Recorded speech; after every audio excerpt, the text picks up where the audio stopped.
Bismillahirrahmanirrahim. This is Salim Akhtar Malik, your host at the Observation Show Post channel. This channel is dedicated to discussing issues of national and international importance as well as defense matters. In this session, we'll be discussing the ongoing Sino-India embroilment in eastern Ladakh and its likely impact on the CPEC. Now, in a sense, this video is an improvement upon an earlier video on the same topic, and this improvement will be both in context as well as the level and quality of presentation. The princely state of Jammu and Kashmir, as it existed in 1947, was a manufactured entity. During the early part of the 19th century, that is, at the beginning of the 19th century, Ranjit Singh, with the help of mercenaries, both Indian as well as foreign, had cobbled together the disparate regions of Ladakh, Kashmir Valley, as well as the Karakorams. When I say mercenaries, he had hired not only Indian mercenaries from various regions, but also foreign mercenaries, that is, from France and the United States. It would be surprising for some how the Sikh armies conquered all these areas located in difficult terrain. Now, he had hired not only French generals who had fought in the Napoleonic Wars, but also retired generals from the United States Army who had offered their services as mercenaries to organize Ranjit Singh's army. And Ranjit Singh's Sikh army was the first modern army which rivaled even the British East India Company's army. It had been organized around the modern lines. It had its corps of artillery, infantry, cavalry, that is horse cavalry, etc. So, with the help of these mercenaries, he had been able to conquer most of the areas which now lie within India. And if not for the Sikh forays during the early 19th century, Sikh forays in this region, as far east to Tibet, India would not have been able to share borders with Pakistan and China in this region. It is thanks to the conquest by Sikh armies, which had fought against ragtag armies of the local rulers, that India is now lays claim to the entire region.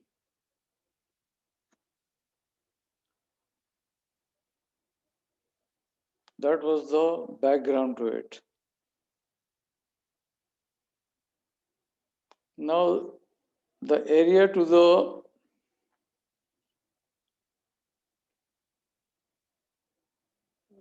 area in the map which is shown within blue lines with a yellow line to the bottom is Aksai Chin. Now, this area, Aksai Chin, was the eye of the storm during the 1950s when Chinese constructed a road which is shown here in white. They constructed this road which is commonly known as the Western Highway, to link China's Tibetan Autonomous Region with the Xinjiang region, which lies to the west.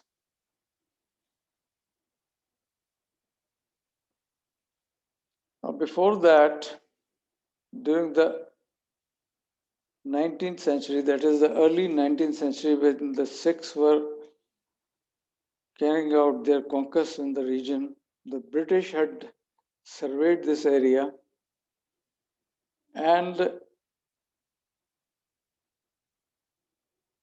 one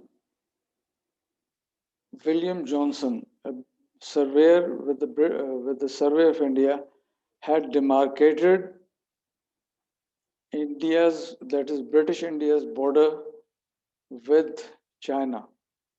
And that border is shown in blue line, which is commonly known as the Johnson line. Now he had drawn this line which claimed British India's borders with the Chinese state at that time, which was a very weak state. But this line was never presented to the Chinese, hence they never recognized it. And when in 1949 China gained independence and the People's Republic of China was declared, they claimed this area along with other areas also. And as I said, in 1950s, they made this Western Highway unbeknownst to the world at large and to Indians in general. So Indians were caught napping while the Chinese were constructing this road across Aksai Chin to link their Tibetan Autonomous Region and Xinjiang Autonomous Region that are located to the east and west of Aksai Chin respectively.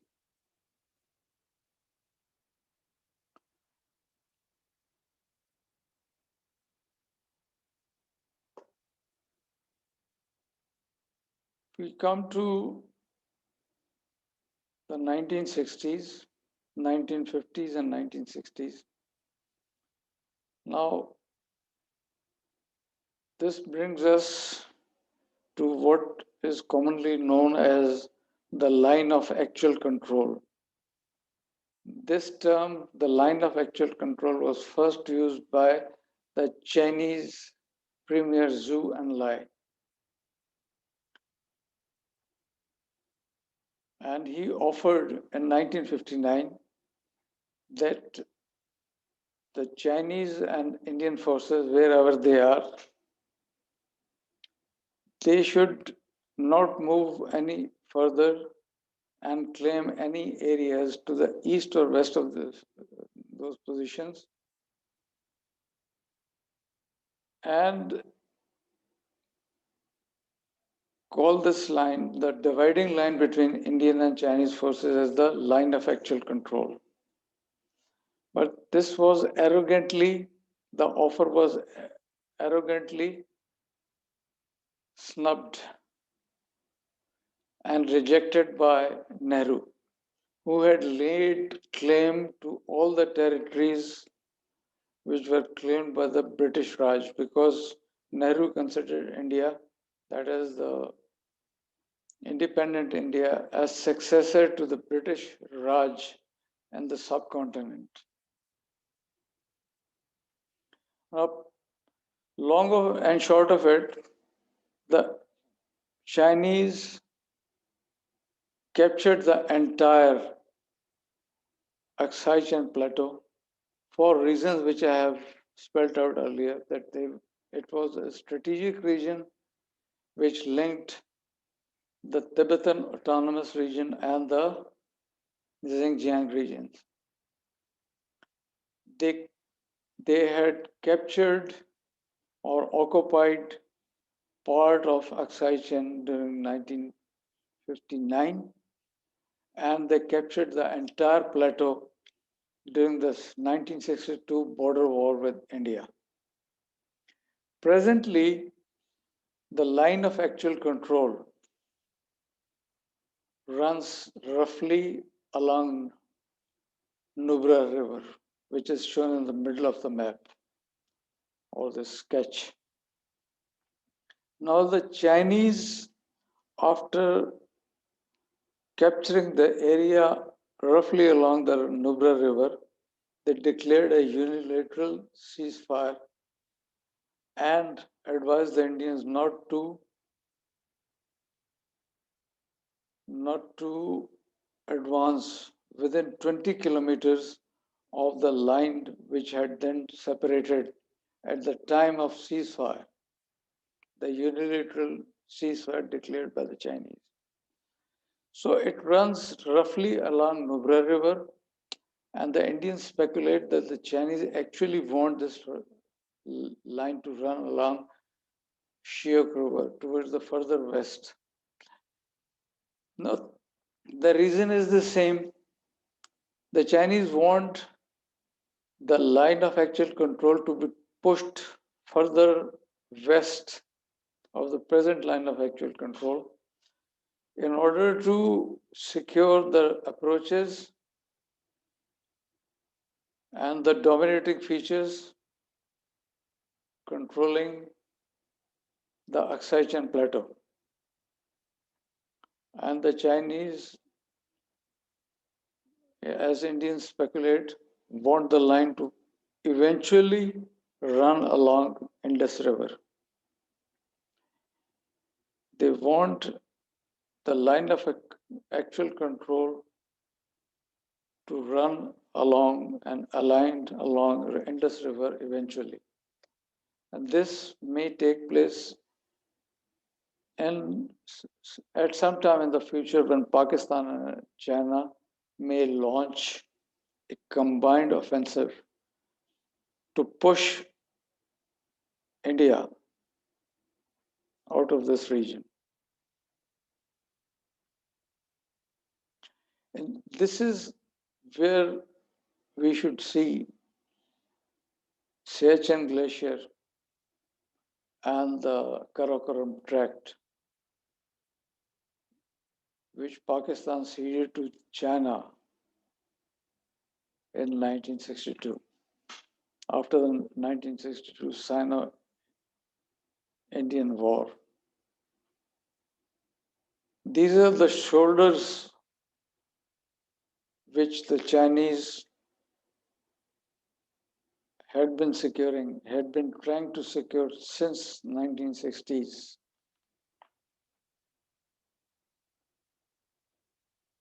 In a future war, Indians apprehend that China and Pakistan may launch a combined armor operation across the Despang Plains, which lie to the northwest of Aksai Chin, and this may result in China losing India losing all the territories up to River Indus.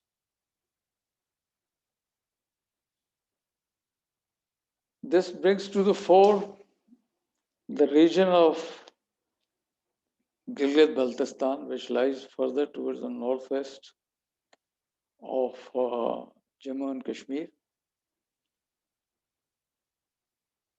As you can see on this map, Gilgit-Baltistan is like a huge plug which stops India from expanding towards Afghanistan and the Central Asian republics. And recently it has acquired greater importance on account of CPEC, which is going to be China's lifeline and window to the Indian Ocean in the future. This is the significance of Gilgit-Baltistan. India knows that it cannot capture this area in a kinetic war with Pakistan. Therefore, it is trying to destabilize the region through underhand methods. That's all that I wanted to share with you in this video. We'll discuss more about the conflicts in this region subsequently. Till then, bye-bye.